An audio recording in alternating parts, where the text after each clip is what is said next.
Muito bom dia, mais um Café 90 no ar, mais um dia, hoje terça-feira, dia 30 de setembro, dia de retorno da Champions League, segunda semana de Champions League aí começando.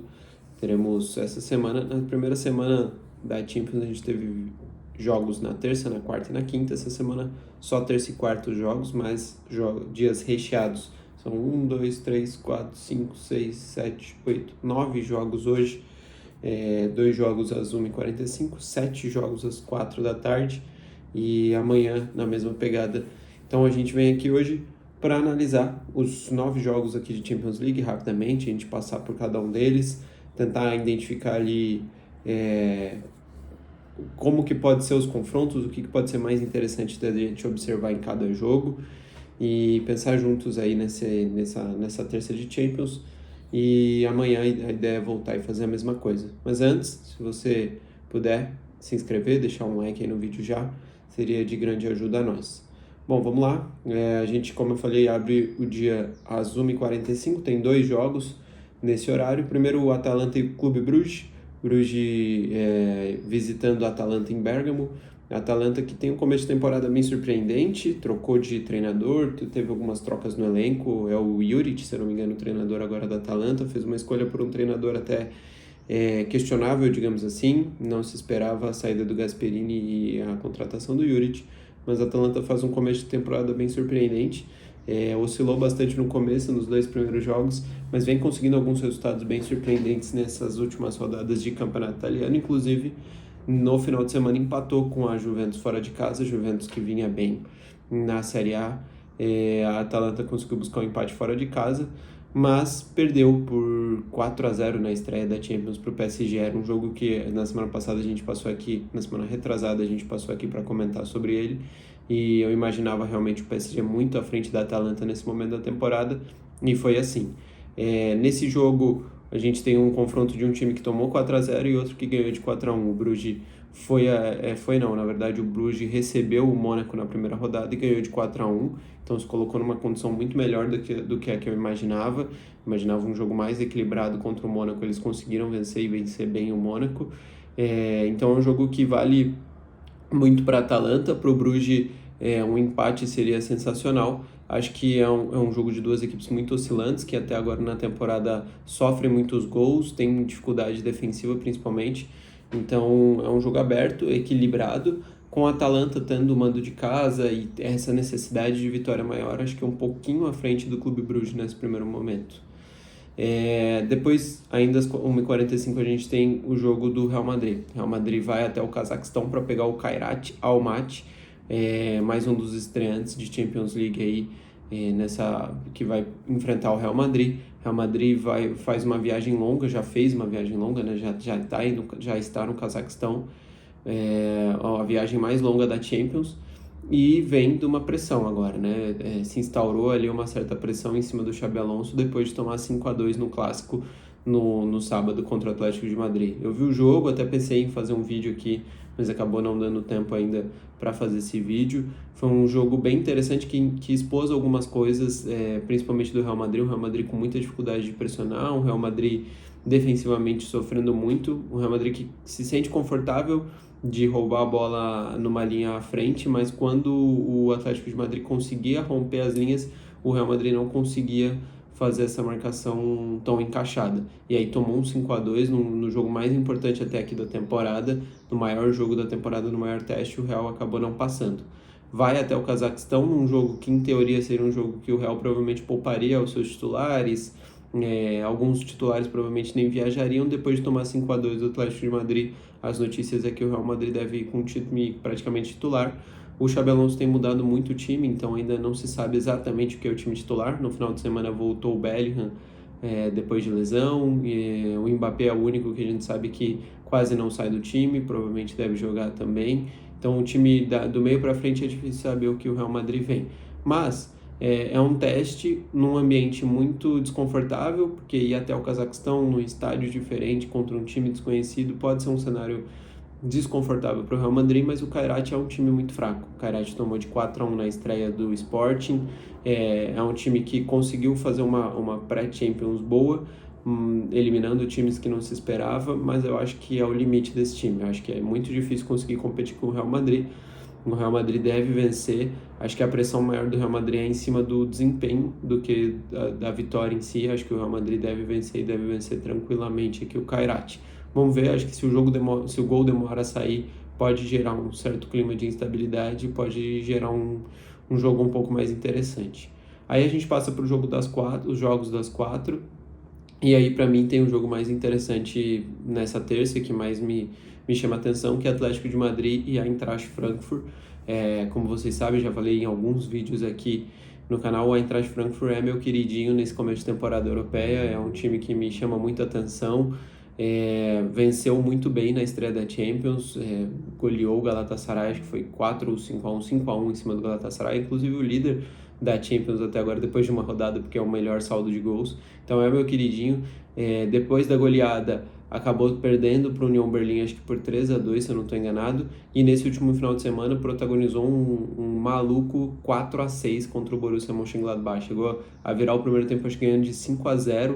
E aí tomou 4 gols no segundo tempo. Sei que no final acabou 6-4 para o Eintracht Frankfurt. É um time muito em prol do entretenimento, com vários jovens jogadores, é um time ofensivo e que vem fazendo, nos últimos 3 jogos, se a gente pega somado todas as competições, o time tem uma média de 4,6 gols por jogo, então dá para tirar só do Frankfurt, tá? Não sem somar o adversário, então 4,6 gols feitos por jogo. Então é um time muito em prol do entretenimento, é legal de ver os jogos do Frankfurt. O Atlético de Madrid é um time que contratou bem na janela, vinha na temporada tendo bons momentos dentro dos jogos, mas não conseguindo ter uma continuidade e ter um equilíbrio na temporada. Isso até o final de semana. Aí no final de semana, no sábado, o Atlético de Madrid consegue um jogo quase perfeito contra o Real Madrid. Oscilou também dentro do próprio jogo contra o Real Madrid, como eu falei, caberia num vídeo para falar só desse jogo, mas teve um momento defensivo oscilante ali o Atlético de Madrid, que é o momento que toma a virada do Real Madrid, mas se mantém muito no jogo, muito concentrado. Julián Álvares jogando muita bola, opções de banco, o Atlético de Madrid muito bem, o Sorloth fez um bom jogo, o meio de campo do Atlético de Madrid jogando bem, e acho que uma vitória por 5-2 no Clássico contra o Real Madrid pode dar confiança para o resto da temporada, e a ver agora se o Atlético consegue engatar uma sequência melhor. Tem um jogo muito duro dentro de casa, vai ser, não deve ter vida fácil, acho que pode ser um jogo onde pode se complicar. Eu não lembro, deixa eu ver aqui, o Frankfurt goleou na estreia o Galatasaray, eu tô abrindo aqui porque realmente eu não lembro. O Atlético de Madrid na estreia da Champions, assim, verdade, perdeu do Liverpool por 3-2 na Inglaterra, num jogo onde o Atlético não jogou tão mal, mas acabou perdendo por 3-2, e o Atlético ter perdido esse primeiro jogo gera uma certa pressão para esse segundo jogo. Vamos ver como é que se porta. A necessidade de vitória está do lado do Atlético de Madrid, mas o time do Frankfurt é muito perigoso ofensivamente. Acho que vai ser um jogo bem interessante, bem aberto aqui entre Atlético de Madrid e Frankfurt. Aí a gente tem Bodo Glimt Tottenham, um jogo que na temporada passada foi semifinal de Europa League, e o Tottenham venceu os 2 jogos para classificar para a final, que acabou depois sendo campeão em cima do Manchester United. É uma viagem longa, os ingleses já conhecem, né? O Tottenham, como eu falei, fez na temporada passada já essa viagem, é uma longa viagem até a Noruega, e vai pegar um jogo bem competitivo contra o Bodo Glimt. O Bodo Glimt na estreia saiu perdendo para o Slavia Praga, na República Tcheca. Eu não esperava um time tão competitivo quanto o Bodo apresentou na estreia contra o Slavia Praga lá na República Tcheca, ainda mais depois de sair perdendo. Se eu não me engano, o Slavia abriu 2-0 e o Bodo teve que buscar. E o Bodo é um time que mostra bastante raça, bastante competitividade. Pega um Tottenham dentro de casa, depois de empatar esse jogo de estreia, e o Tottenham venceu um jogo difícil contra o Villarreal, mas não convenceu, foi 1-0, Tottenham jogou ali na conta do chá e conseguiu o resultado. Vem de um resultado muito decepcionante no final de semana, o Tottenham só empatou com o Wolverhampton dentro de casa, o Wolverhampton que não tinha somado nenhum ponto ainda, jogo muito fraco, muito ruim do Tottenham. Então o Tottenham tem oscilado nessa temporada, joga bem, joga mal, joga bem, joga mal, e nos jogos em que se espera mais do Tottenham ele entrega menos. Então aqui eu acho que é um jogo com boa possibilidade de alguma zebra, tá? Pode ser um empate, pode ser uma vitória do Bodo Glimt, pode ser uma vitória sofrida do Tottenham, mas eu não vejo o Tottenham tendo facilidade na Noruega, não.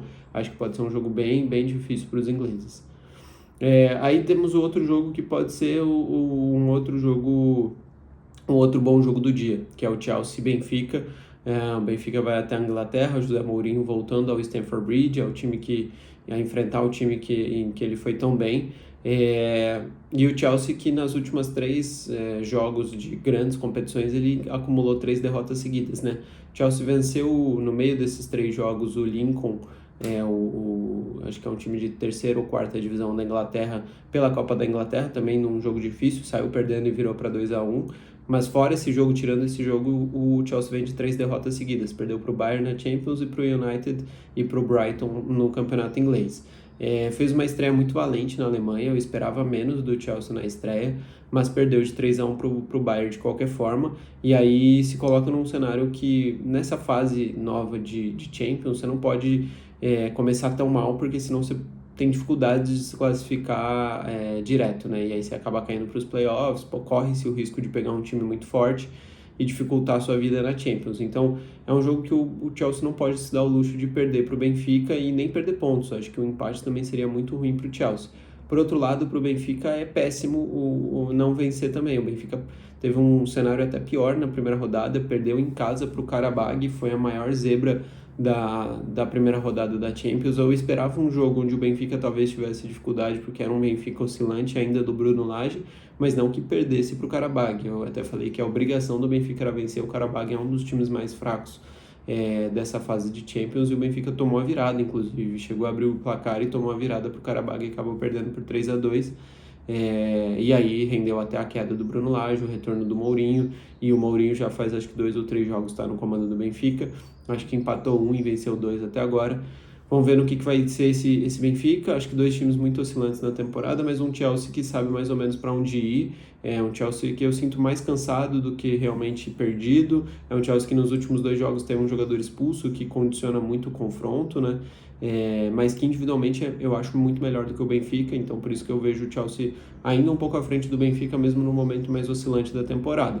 Mas, como eu falei, é um momento oscilante do Chelsea, então pode ser que o Benfica consiga se aproveitar desse momento complicado dos ingleses. Vamos ver, é um jogo fundamental aqui já para os dois, na segunda rodada de Champions já é um jogo que vale muito para os dois. Depois a gente tem Galatasaray e Liverpool. O Liverpool vai até a Turquia, o Liverpool começa a conviver com algumas críticas depois de perder a primeira partida da temporada, perdeu para o Crystal Palace no final de semana por 2-1. É um Liverpool que já não estava entregando tanto desempenho quanto entregava resultado. Tinha ganho todos os jogos da temporada, mas em vários deles sofreu muito e só conseguiu o gol no final do jogo. Inclusive na estreia da Champions contra o Atlético de Madrid, abre 2-0 muito cedo, mas não consegue sustentar o domínio ao longo do jogo e no final do jogo acaba tomando o empate do Atlético de Madrid, e aí no finalzinho do finalzinho o Van Dijk dá a vitória para o Liverpool contra o Atlético de Madrid. Então é um time que estava tendo resultado, mas o desempenho está um pouco aquém, mas é o melhor elenco, acho que não sei se o melhor, mas um dos melhores elencos da Europa hoje, depois das contratações, depois da forte janela que o Liverpool fez. Então eu não consigo ver o Liverpool complicando aqui na Turquia, porque o Galatasaray é um time forte demais para a Liga Turca, mas ainda não tão pronto para a Champions League. Não à toa tomou de 5-1 na estreia para o Frankfurt, que é um time de segunda prateleira da Alemanha, então eu acho que o Galatasaray ainda não está pronto para esse tipo de confronto contra um time do nível do Liverpool. Então, apesar das dificuldades, eu acho que o Liverpool deve sair com os 3 pontos da Turquia, acho difícil se complicar. Aí a gente tem Inter e Slavia Praga, a Inter que começou muito mal a temporada com o Chievo, inclusive no Mundial, tendo um Mundial muito fraco, começo de temporada com 2 derrotas no Campeonato Italiano, mas parece estar se encontrando, está conseguindo resultados bons, engatou uma boa sequência desde então, e acho que o grande jogo dessa sequência foi ter vencido o Ajax na Holanda na estreia da Champions, venceu por 2-0, teve um certo domínio num jogo difícil contra um time tradicional e fora de casa, 3 pontos muito importantes, e agora pega um Slavia Praga que eu acho que já jogou fora algum sonho que tinha de classificação, já jogou fora na estreia, tomando um empate contra o Bodo Glimt. Acho que agora o Slavia Praga faz vai fazer figuração nessa fase de Champions. Acho muito difícil eles conseguirem algum resultado muito surpreendente, então para mim aqui é rápido e direto. Acho que a Inter sai com os 3 pontos e dificilmente não goleia o Slavia Praga. Aí a gente tem Marseille e Ajax, Olympique de Marseille e Ajax, um bom jogo alternativo dentro da Champions. Acho que são 2 times de tradição, mas que estão um pouco abaixo, numa segunda prateleira hoje da Europa. O Ajax perdeu muita relevância nas últimas temporadas, voltando à Champions. Teve uma estreia ruim contra a Inter de Milão, não conseguiu demonstrar muitas qualidades, demonstrou mais deficiências e acabou perdendo em casa para a Inter de Milão, que complicou bastante as chances do Ajax de classificação. O Marseille, por outro lado, perdeu também na estreia, mas mostrou muito mais competência contra o Real Madrid fora de casa. Mostrou que dá para dificultar o jogo contra o Real, que tem qualidade para pressionar alto, qualidade, tem uma ideia de jogo muito bem definida com o De Zerbi, mas no final do jogo acabou perdendo gás, pecando em detalhes e acabou tomando a virada do Real Madrid. Mas é um time de qualidade, o Marseille. Acho que o Marseille, jogando em casa, jogando na França, está um passo à frente do Ajax hoje. Apesar de ser um confronto levemente equilibrado, acho que o Marseille é favorito aqui na França a levar os 3 pontos, e aí vencendo acho que fica bem difícil a situação do Ajax. O Ajax vai precisar fazer as contas para conseguir sonhar com uma classificação na próxima fase da Champions. E a gente fecha com um confronto mais desequilibrado, eu acho, do dia, que é Pafos e Bayern. Eu acho que é mais desequilibrado que o Kairat e Real Madrid. Pafos e Bayern, o Bayern vai fazendo um começo de temporada simplesmente perfeito. O que o Bayern está fazendo é impressionante. O Bayern, se for somar todos os jogos da temporada, tem praticamente 4 gols de média, 4 gols feitos de média. Então, início de temporada espetacular. O Bayern já meteu 4-0, 5-1, 4-2, toma muito pouco gol e faz muitos. Na estreia da Champions fez um 3-1 contra um Chelsea, que é um time de qualidade, é um time que vinha bem. Então, vinha bem não, né? Mas é um time de qualidade individual e que fez um jogo muito valente. Mesmo assim, o Bayern foi lá e venceu por 3-1. Então, acho que aqui o Pafos tem uma missão quase impossível de segurar o Bayern. O Pafos fez um jogo muito valente na estreia, jogou contra o Olympiacos fora de casa, teve um jogador expulso ainda no primeiro tempo e mesmo assim se manteve no 0-0, até criando chances para ganhar o jogo, talvez, do Olympiacos. Então, acho que esse jogo eu vi, inclusive, achei um time muito valente do Pafos.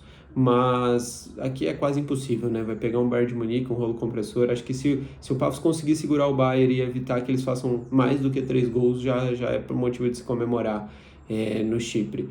Então acho que é isso. Passamos aqui por todos os jogos desse primeiro dia de Champions essa semana. Amanhã tem mais, amanhã a gente volta, dá uma passada rápida nos jogos que aconteceram e comenta os jogos de amanhã. Acho que tem muito confronto já interessante, a Champions vai ficando mais interessante conforme as rodadas vão passando, os resultados vão acontecendo, e vamos ver aí, tomara que tenhamos bons jogos para se observar, para se assistir, e é isso aí. Peço que, se gostaram do vídeo, deixem seu like, e um forte abraço. Valeu!